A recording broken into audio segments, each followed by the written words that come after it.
국민의힘 중앙윤리위원회가 이준석 대표의 성상납 관련 징계 문제를 모레 저녁에 논의하겠다고 밝혔습니다. 이 대표는 경찰 수사로 사실관계도 확정짓지 못했는데 무슨 윤리위냐고 비판했고요. 윤리위는 수사기관과 윤리위는 다르다고 반박하면서 사실상 이 대표를 향해 윤리위를 흔들지 말라는 메시지를 냈습니다. 그리고 민주당에선 박지원 전 비대위원장이 다시 등장해서 최강욱 의원의 성희롱 의혹에 관한 징계를 촉구했는데 관련 소식들을 유정아 상황실장이 정리했습니다. 네, 오늘은 다정회 대표 MG 맞아요 류민지로서 오늘 상황실 발제 진행해 볼까 합니다. 여야에서 가장 주목받는 젊은 정치인들 바로 국민의힘 이준석 대표와 또 민주당 박지현 전 비대위원장이죠. 공교롭게도 오늘은 이 두 사람 관련 뉴스가 상황실을 도배를 했습니다. 어떤 뉴스냐고요?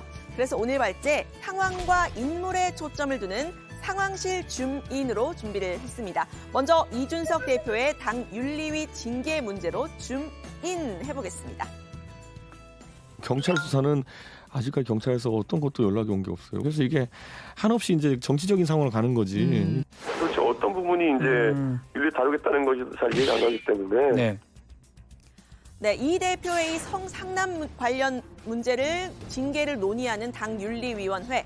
이 대표는 떳떳하니 윤리위를 공개하자 또 가장 낮은 수위 징계인 경고도 받아들일 수 없다 이런 입장이죠.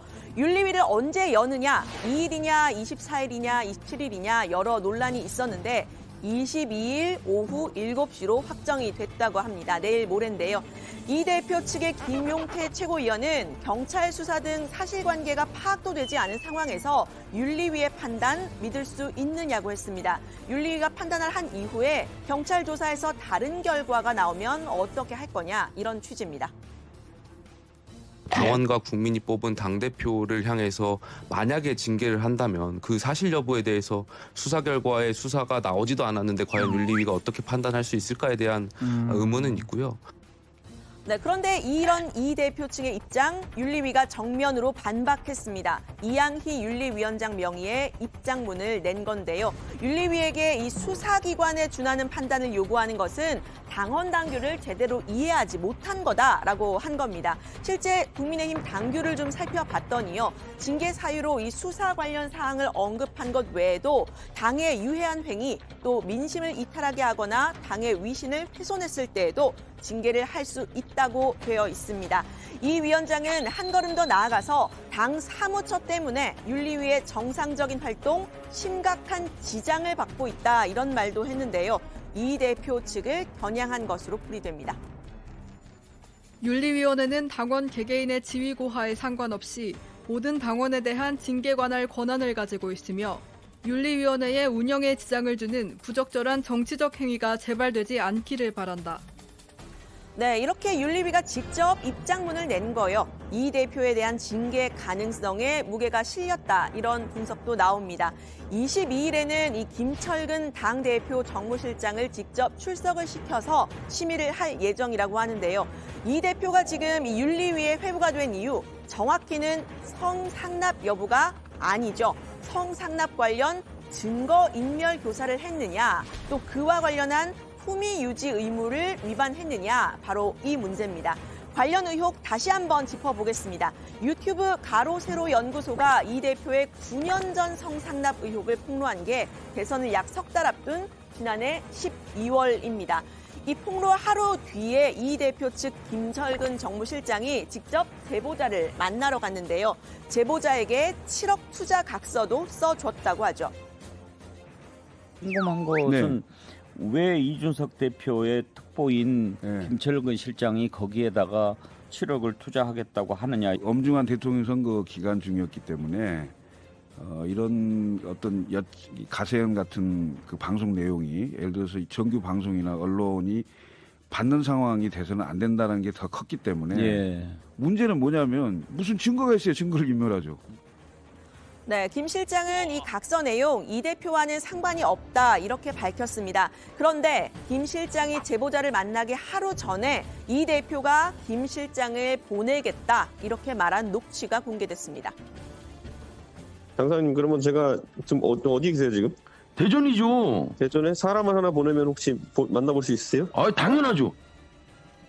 네, 이 대표는 이 성상납, 증거인멸 의혹 모두 잘못됐다 이런 입장인데요. 김 실장을 제보자에게 보낸 건 의견을 들어보라는 취지였다라고 말을 했고요. 문제의 각서는 지난해 12월이 아니라 김 실장이 1월에 써준 거다. 그리고 또 각서를 왜 써줬는지는 이해가 잘 안 된다 이런 취지로 말을 했습니다. 각서라는 걸 뭐 썼다고 하는데 그거는 시점으로부터 그거랑 한참 뒤의 일입니다. 그러니까 무슨 말이냐면 제가 무슨 뭐 각서를 쓰라고 누구를 보내가지고 이렇게 하라라고 했다는 것처럼 하는데 저는 김철근 실장한테 그거 가서 얘기 들어보라라는 얘기 외에 한 게 없습니다. 제가. 네, 윤리위에서는 이 치열한 공방이 있을 것으로 보이는데요. 징계 가능성 지금 당장 점치기는 어렵습니다. 만약에 윤리위가 징계를 내리더라도 어떤 징계냐에 따라서 이 당 최고위의 논의를 거쳐야 한다. 이런 이야기도 나오는데요. 최고위 당 대표가 주재를 하죠. 당 윤리위의 결정은 사실 윤리위에 회부가 되고 결정이 내려지는 일 사실은 흔치가 않습니다. 또 결정이 내려지더라도 유명무실한 경우가 많았는데요. 단적인 사례를 살펴보면 지난해 LH 사태 이후 부동산 투기 의혹이 있었는데 국민의힘 의원들 최고위여서 탈당을 권유를 받았지만 거부를 했습니다. 이후에 당 윤리위에 회부가 됐는데요. 결과는 이렇게 유야무야 됐습니다. 미래통합당 시절에는요. 2020년 총선을 앞두고 차명진 당시 후보가 세월호 유가족 관련 막말을 했다가 윤리위에서 제명보다 낮은 탈당 권유 징계를 받았는데요. 차 후보는 당시 이에 불복해서 같은 주장을 계속 이어갔고 우여곡절 끝에 총선도 완주를 했습니다. 자유한국당 시절에는 5.18 민주화운동 폄훼 발언으로 이종명, 김진태, 김술래 의원에 대한 징계위가 열렸는데요. 비판 여론 높았지만 결국 이 의원만 제명된 것으로 끝났습니다. 모레 윤리위 역시 결정이 어떻게 나더라도 후폭풍 당연히 있을 것으로 보이는데요. 당 일각에서는 징계 이후를 예측하는 사람도 있었습니다. 하차까지 갈지는 모르겠습니다만은 하차가 된다면 그럼 당연히 전당대회를 열어서 후임 당대표를 뽑아야 되지 않을까 이렇게 봅니다. 비대위로 가는 것보다는 전대로 갈 가능성이 크다 이렇게 봅니다. 네, 윤리위 관련 소식 앞으로 지켜보도록 하고요. 오늘 상황실 줌인이 선택한 두 번째 인물은 민주당 박지현 전 비대위원장입니다. 줌인 해보겠습니다. 지방선거 패배의 책임을 지고 자리에서 물러난 지 오늘이 18일째인데요. 침묵을 깼습니다. 최강욱 의원의 성희롱 의혹에 대한 징계를 촉구한 건데요. 최 의원에 대한 징계를 하느냐 마느냐에 따라서 민주당이 혁신의 길로 갈 것인지 팬덤의 길로 갈 것인지 갈린다고 말했습니다. 민주당의 혁신은 약속을 지키는 민주당으로 시작해야 합니다. 경징계에 그치거나 징계 자체를 또 미룬다면 은폐 시도나 2차 가해는 빼고 처벌한다면 국민들은 민주당의 어떤 반성과 쇄신 약속도 믿지 않을 것입니다. 네, 최 의원에 대한 징계를 논의하는 윤리심판원 오늘 열린다고 하는데요. 최 의원의 발언 역시 이 지방선거를 앞두고 논란이 아주 컸던 사안입니다. 사실관계 여부부터 다투고 있는 상황이죠. 그 문제를 제기했던 민주당 보좌진 협의회는 이 최 의원의 땡땡이 발언, 명백한 성희롱성 발언이다 여러 차례 주장을 했지만요. 당 내부 또 야권에서는 오해다 이런 주장과 함께 최 의원 감싸는 목소리 컸습니다. 짤짤이는 구슬 혹은 동전을 손에 쥐고 홀짝 맞추는 게임이거든요. 학교에서 수업 시간에 몰래 여학생들은 안 하죠. 남학생들 많이 했습니다. 이 단어를 아예 모르거나 잘못 들었던 것 같아요. 일종의 해프닝 같은데. 네, 다정회 취재 결과 지방선거를 앞두고 민주당 지도부가 이 최 의원의 징계를 주장하는 박 전 비대위원장에게요. 징계를 선거 이후로 미루자 이렇게 말을 했다고 합니다.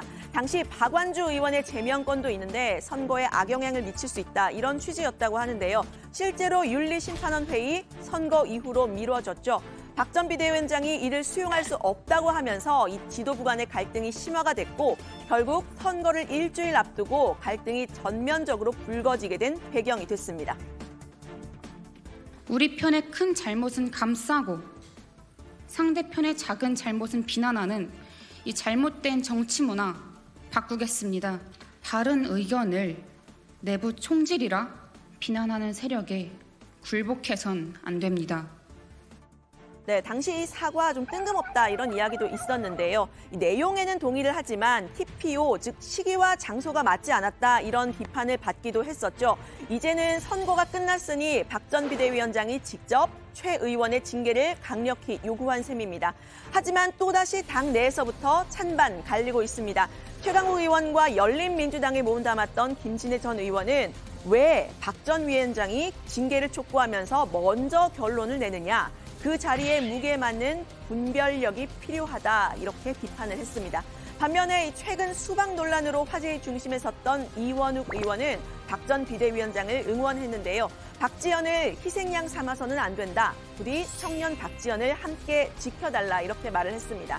민주당 일각에서는 이 박지원 전 비대위원장이 당권에 도전하기 위해서 다시 등장한 거다 이런 설도 나오고 있는데요.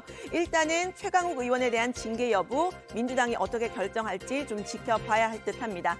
국민의힘 이준석 대표 역시 징계위 결과에 따라서 당 조기 전당대회 설까지 나오는데 이 당권 다툼 본격화될 거다 이런 이야기까지 나오죠. 이 대표 아직 임기가 1년 남았는데 어떻게 대응할지 다정회에서 앞으로 전해드립니다. 상황실 줌인으로 꾸며본 오늘 발제는 이렇게 마무리합니다. 이준석 대표 또 윤리위 충돌, 22일 징계 논의, 박지원 전 비대위원장, 최강욱 의원 성희롱 의혹 징계 촉구,